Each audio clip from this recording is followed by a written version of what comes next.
Qui n'a jamais regardé American Pie à l'adolescence en se disant « Mec, pourquoi ma vie n'a rien eu de tout ça ?» Eh bien, la Thaïlande a simplement pris ce désir refoulé, l'a mis dans une marmite, a mélangé le tout avec un soleil à 40 degrés et a décidé de créer Pai. Imaginez Pai, une ville hippie en Thaïlande, où le matin, on fait du yoga, de la méditation, de la guérison sonore, une ambiance de paix intérieure avec encens et respiration profonde. Et l'après-midi? Ah, l'après-midi, ils entassent 400 étrangers ivres dans le fleuve, chacun sur sa bouée, avec de la musique, un seau de bière et un bar au milieu du parcours fluvial. Et là-bas, sortis de nulle part, des filles en bikini se battent sur un ring de boxe improvisé. Il y a aussi des mecs qui se battent, mais eux, je ne les regarde pas. C'est de la pure folie. Bienvenue à Pai, et sachez que beaucoup de gens affirment que c'est la meilleure excursion en Thaïlande, le coup de cœur secret des routards voyageurs. Ce lieu perdu au nord de la Thaïlande.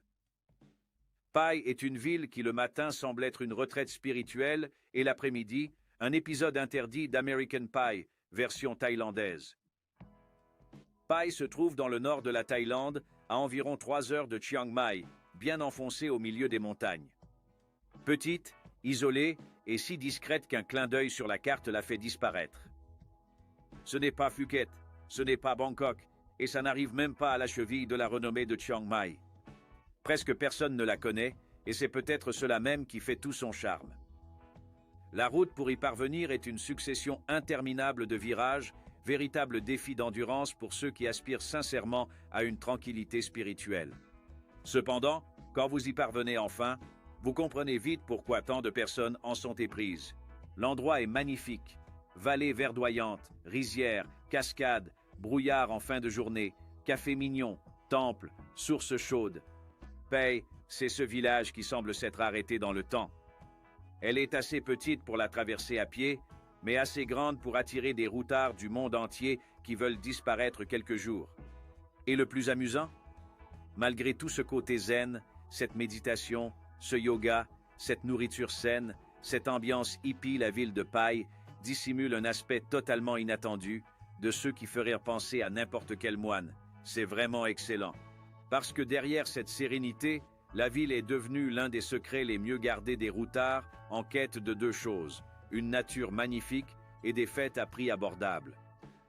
Et c'est de ce mélange improbable, paix profonde plus fête internationale, que naît l'expérience la plus folle de Pai, une rivière pleine de touristes, d'alcool, de musique et de décisions douteuses.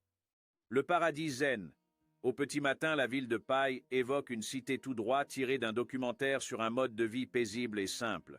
C'est impressionnant. Vous vous réveillez et voyez des gens faire du yoga au bord du fleuve, méditer sur la pelouse, pratiquer le tai chi dans la brume, avec du café bio fraîchement moulu. Tout cela avec cette ambiance. J'ai abandonné le capitalisme et je suis désormais végétalien. Les paysages y contribuent. Des vallées verdoyantes, d'immenses montagnes encerclant tout, des chutes d'eau secrètes, des sentiers paisibles et des sources thermales naturelles qui donnent à chacun l'impression d'avoir enfin atteint la paix intérieure. Il y a aussi le Bouddha blanc, une immense statue en haut de la colline avec une vue incroyable sur toute la ville. C'est le genre d'endroit où vous lâchez un cha waouh, involontaire, même si vous n'êtes pas bouddhiste. La vérité, c'est que Pai sait prendre la pause. Café minimaliste, nourriture végane, musique douce, gens pieds nus, artisans vendant des choses dont vous n'avez pas besoin, mais que vous achetez parce qu'elles ont une bonne énergie. C'est littéralement le paradis parfait pour ceux qui veulent poster sur Instagram qu'ils sont en quête de connexion avec eux-mêmes. Et le pire, c'est que ça marche. Les premières heures, vous y croyez vraiment, à cette idée. Le problème, c'est que ce calme a une date d'expiration. À Pai, la paix dure jusqu'à la fin de la matinée.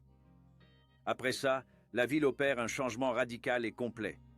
La mélodie paisible de la nature cède la place à la musique live, aux cliquetis de verre, aux routards enjoués et aux bars bondés, et cette aura spirituelle s'évanouit comme l'alcool sous le soleil brûlant. Car Pai est ainsi, le matin, c'est l'illumination spirituelle. L'après-midi, place à l'ivresse. Et c'est précisément là que le paradis commence à révéler sa véritable personnalité, celle qu'aucun influenceur ne mettra jamais sur son fil d'actualité. Préparez-vous au chaos. Dès le milieu de la journée, Pai transforme sa personnalité telle une ex à une fête à volonté. Toute cette spiritualité, ce silence, cet encens allumé et cette paix intérieure sont progressivement remplacés par une ambiance de vendredi après-midi dans une colocation étudiante. Les rues s'animent, les cafés débordent d'étrangers avec leurs ordinateurs portables, feignant de travailler, mais regardant à l'évidence des vidéos X toute la journée. L'odeur de nourriture envahit tout, thaïlandaise, italienne, mexicaine, végane, burger. Pai est un buffet multiculturel sans limite. Et la bande-son fait son apparition. De la musique live, ininterrompue, chaque jour. Du petit bar discret à la scène improvisée, il y a toujours quelqu'un qui chante comme si c'était la finale de The Voice, pendant que le public, à moitié sobre, à moitié pas du tout, est en délire. Le marché de nuit s'anime et devient un couloir grouillant de routards qui dégustent des mets aux noms imprononçables. C'est une atmosphère mi-festival, mi-échange, un désordre organisé. À partir de ce moment, Pai révèle pleinement sa vraie nature. Un endroit où tu peux passer la matinée à purifier ton âme et l'après-midi à détruire ta réputation. Parce que derrière le discours zen, l'aura hippie, l'ambiance nature, il y a une ville qui a complètement adopté la culture du routard fêtard. Les bars commencent à se remplir tôt. Les gens prennent leur premier verre comme s'ils prenaient des vitamines.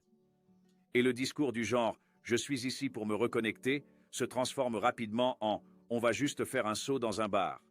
Tu réalises alors que Pai, ce n'est pas que paix et amour. Paix, c'est paix, amour et quelques verres. Cette préparation, cet échauffement, ce désordre progressif n'ont qu'une seule destination finale, le tipsy tubing, le fleuve où la spiritualité prend congé et l'alcool prend les rênes. Mais avant de t'installer sur cette bouée gonflable avec environ 400 touristes ivres et excités, il faut que tu vois comment cette ville met en place le décor idéal pour ce spectacle chaotique. Tipsy Tubing, le parc aquatique de l'alcool. Quand je suis entré dans la rivière avec ma bouée, la première chose que je me suis dite, c'est « Ok, qui est-ce qui pilote ce truc ?» Parce que ce n'était certainement pas moi. L'eau allait d'un côté, j'essayais d'aller de l'autre, et la bouée suivait sa propre vie, et moi avec, tel un figurant de ma propre balade. Au début, on tente de te convaincre que ça sera paisible. Tu regardes les montagnes, écoutes une musique lointaine, sens ce vent léger, et tu penses « Très bien, ça y est. » Hein? 2 virages plus loin, la rivière te révèle la vérité, le chaos total. Là, tu te souviens que tu n'es pas le seul. Plus de 200 touristes dévalent la même rivière, chacun pensant savoir ce qu'il fait. À côté de moi, un groupe déjà un peu éméché riait de tout. De l'autre, un couple qui essaie de prendre ce selfie romantique et qui manque de se renverser. Plus loin derrière, un groupe entier qui tente de ramer en synchro, offrant une véritable leçon de tout ce qu'il ne faut pas faire. Dès lors, le festival débute. Des bouées s'entrechoquant, des gens tourbillonnant, d'autres coincés sur la berge observant la scène, des gens atterrissant involontairement dans les buissons, d'autres implorant de l'aide comme dans un show de survie, des gens feignant de savoir nager et, évidemment, ceux qui, ayant perdu toute dignité, ont laissé la rivière décider de leur destin. À chaque section, un nouveau chapitre se dévoilait. Un gars tombait, se relevait, rechutait, une fille égarée de son groupe suivait gaiement sa bouée, un routard tentait de ramer avec sa tongue, sans pagaie, et un Britannique hurlait « Guys » dans le vide, ses amis ayant filé. Et là, tu réalises que ce n'est pas une balade, mais une expérience sociale en temps réel. La Thaïlande te regarde et te demande « Voyons voir jusqu'où ira ta honte aujourd'hui ?» À côté de moi, passe une blonde qui tient sa bouée d'une main et sa bouteille de l'autre, avec l'équilibre de quelqu'un qui a un doctorat en soirée open bar. Cheveux trempés, mascara qui coule, dignité laissée à l'entrée.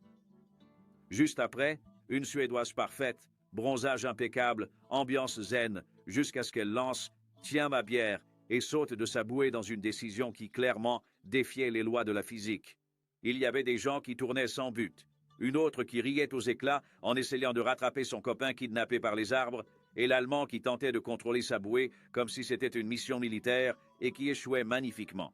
La rivière, comme une mère poussant une poussette, emportait tout le monde avec patience, même les indignes.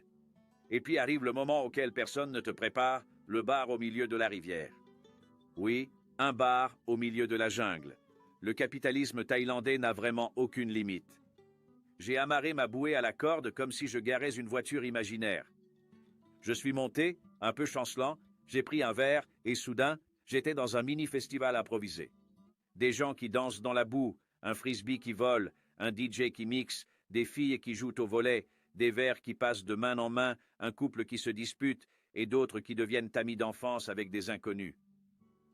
Tout se déroulait simultanément, comme si l'univers avait décidé de tester ta capacité à supporter l'alcool et les gens ivres qui se bousculent.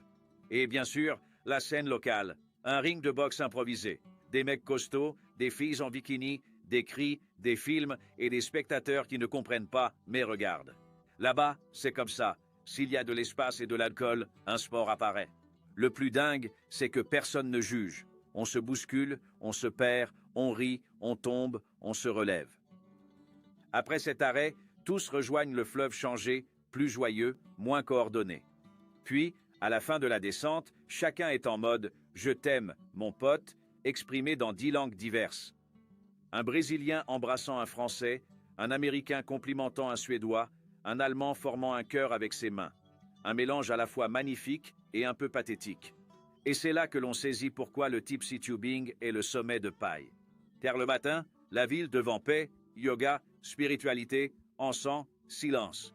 L'après-midi, elle te livre de l'eau glacée, de la bière tiède, des bouées cognant comme des autotamponneuses et un laboratoire humain mu par l'alcool et la liberté.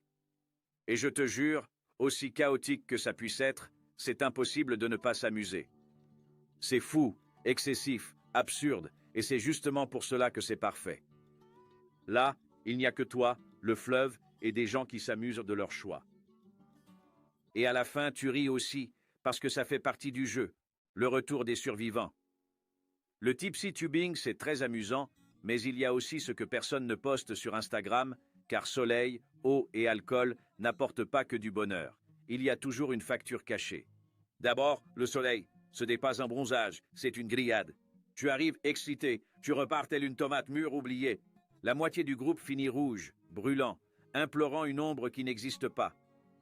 Ensuite, la sécurité, ou son absence totale.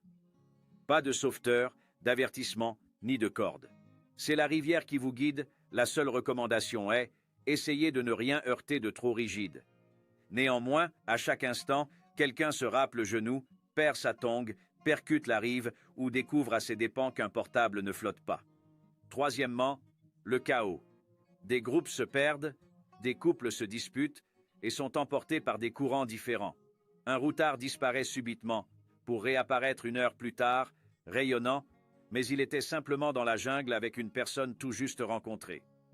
Et bien sûr, la gueule de bois spirituelle, car après 2 heures au soleil à boire de la bière, on arrive à la fin le corps exténué, la tête lourde et l'âme toujours au bar, au milieu de la rivière, suppliant pour un autre verre. Les influenceurs n'en montrent rien. Ils affichent juste la jolie bouée, le coucher de soleil romantique, le sourire angélique. Personne ne montre l'étranger blessé, boitant, chutant, ni le camion final où tous ressemblent à des figurants de séries post-apocalyptiques rentrant à la civilisation. Quand la rivière se calme et les bouées atteignent la rive, le plus drôle commence, se lever de là. La scène est universelle. Chacun s'efforce de marcher comme s'il n'avait jamais eu de jambes. Des gens qui tremblent, des gens qui trébuchent, des gens qui s'agrippent à leur serviette comme si c'était une canne, et toi, tu es là à célébrer le fait d'être en vie. Et là, le sauveur apparaît, le camion géant, l'ambulance émotionnelle du tubing. Chacun remonte comme il peut, vêtements de travers, cheveux durcis par le soleil et l'eau, bouée sous le bras, téléphone mouillé affichant des photos floues que personne ne se souvient avoir prises. Et quand le camion démarre, l'ambiance est claire, un mélange de fatigue, de rire et de déni. La conscience commence à revenir doucement, pas la dignité. Elle, au fil de l'eau, la route pour paille, silence et mémoire fragmentée. Suis-je tombé? Ai-je heurté un arbre? Embrasse un travesti? Ou j'ai embrassé une belle blonde? Réponse générale, oui. Quand le camion s'arrête sur Walking Street, c'est le choc. La rue tranquille, la bonne bouffe, les gens normaux, et toi, tout tordu, bronzé en 3 nuances et avec une tête de quelqu'un qui a participé à un championnat du monde de bouée cross alcoolisé. Malgré tout cela, tout le monde est joyeux, épuisé, bronzé, affamé, mais très content. car le tipsy tubing, c'est ça. Chaos partagé, honte collective, des récits inavouables à tes parents, et ce sentiment bizarre que finalement, chaque instant en valait la peine. C'est le bordel? Oui, c'est imprévisible? Totalement. Mais c'est justement pour ça que ça marche, et c'est pour ça que tout le monde y retourne. Et à la fin, tout le monde descend du camion comme des nouveau-nés de 2 mètres qui essaient de réapprendre à marcher, mais heureux, parce que la dignité est restée dans la rivière. La paille que vous devez connaître. Après le tubing, tu te douches, te changes et tentes de retrouver un peu de dignité, mais Paille te réserve une surprise. Elle t'accueille à nouveau. C'est comme si elle disait « Ça y est, tu t'es bien amusé dans le chaos? Maintenant, laisse-moi te montrer que je ne suis pas que ça. » Et là, la version 2.0 de la ville commence. La première chose que beaucoup de gens font, c'est de foncer au canyon de Paille. Si le tubing c'est le chaos, le canyon c'est l'équilibre. Tu arrives là-bas et tu comprends pourquoi c'est si populaire. C'est une sorte de grand canyon de poche, version thaïlandaise, avec des sentiers étroits qui ressemblent à des parcours de survie et des vues si incroyables que tu en oublies le bleu que tu t'es fait sur la cuisse en tombant de la bouée. Au coucher du soleil, ça devient un vrai spectacle. Le ciel vire à l'orange, rose, violet, et tu respires profondément en te disant « Mon Dieu, j'ai failli mourir, mais regarde ça ». Puis, tu redescends pour visiter le Bouddha blanc, perché sur la colline. Monter cet escalier avec les jambes fatiguées du tubing, c'est presque une pénitence, mais quand tu arrives en haut, tout prend son sens. La statue gigantesque surveille toute la vallée, le vent souffle doucement, les cloches tintent légèrement, et tu te sens illuminé pendant 5 minutes, jusqu'à ce que tu te souviennes qu'au bar du fleuve, tu as failli finir aux oubliettes. Les sources thermales constituent un chapitre à part entière. On y trouve de nombreuses options, des Pai Hot Springs, plus traditionnelles, aux Saingam Hot Springs, surnommées Secret Hot Springs, qui n'ont rien de secret mais demeurent excellentes pour se relaxer. Vous entrez dans l'eau chaude, fermez les yeux et sentez votre corps réaliser qu'il est enfin en sécurité et qu'il n'a plus à lutter contre le courant. Si tu veux un plan instagrammable avec une ambiance d'enfance hippie, il y a l'emblématique Yellow Bamboo Bridge, un long pont entièrement en bambou qui traverse un champ et qui ressemble à un décor de film. Le soleil tape, le vent souffle et tu penses « Ouais, Paille a de ces choses-là ». Et il y a les cascades, plusieurs. Pambok, idéal pour nager dans son bassin rocheux glacial. Mu Paeng, célèbre pour son toboggan naturel où un étranger glisse toujours mal. Mei Yen, une randonnée longue, magnifique et éreintante que l'on ne fait que si l'on a vraiment quelque chose à se prouver. Mais la véritable facette de Paille se manifeste aussi dans les lieux les plus modestes. Au Night Market, la rue se transforme en un couloir d'arômes. Pad Thai, banana pancake, brochettes, jus frais, tout est bon marché, servi avec le sourire que la Thaïlande imprime à ses habitants. Il y a aussi le Land Split, site le plus curieux de la ville, une fissure géante dans la terre due à un séisme, transformée en attraction touristique par la famille locale. Là-bas, tu es accueilli avec des fruits, des confitures, des jus maison et une telle gentillesse qu'on voudrait s'y installer et cultiver des pommes de terre avec eux. Bien sûr, on trouve les temples paisibles en ville, les ponts en bois, les cafés avec vue sur la campagne et cette atmosphère rurale thaïlandaise qui ne vise pas la perfection, et c'est ce qui en fait le charme. Si tu veux finir la journée dans une paix véritable, il y a le fameux Sunset Bar, le spot hippie du coucher de soleil. Musique douce, pouf par terre, une vue stupidement belle et cette sensation que Paille essaie de te convaincre de rester une semaine de plus. C'est en fin de journée que tu comprends le secret. Paix est petite, simple, humble. Le genre d'endroit qui n'a pas besoin de crier pour être spécial. Elle te montre chaque recoin doucement, sans pression, sans itinéraire rigide. Et c'est justement ce rythme calme, cet anti-stress naturel, qui fait que tant de gens en tombent amoureux et ne veulent plus jamais repartir. Après la folie de la rivière, Paille dévoile l'essentiel. Nature, calme, spiritualité, bonne cuisine, gens souriants et une vie aisée. Comme pour dire, tu vois, je sais aussi être normal. Mais normal seulement jusqu'au prochain tubing, bien sûr. Au final, Paille est ce paradoxe délicieux. Moitié retraite spirituelle, moitié bordel international. Le matin, tu jures avoir trouvé la paix intérieure. L'après-midi, tu descends une rivière avec une foule d'étrangers ivres. Et le soir, tu manges un pad thaï en repensant à tous tes choix de vie et tu es heureux.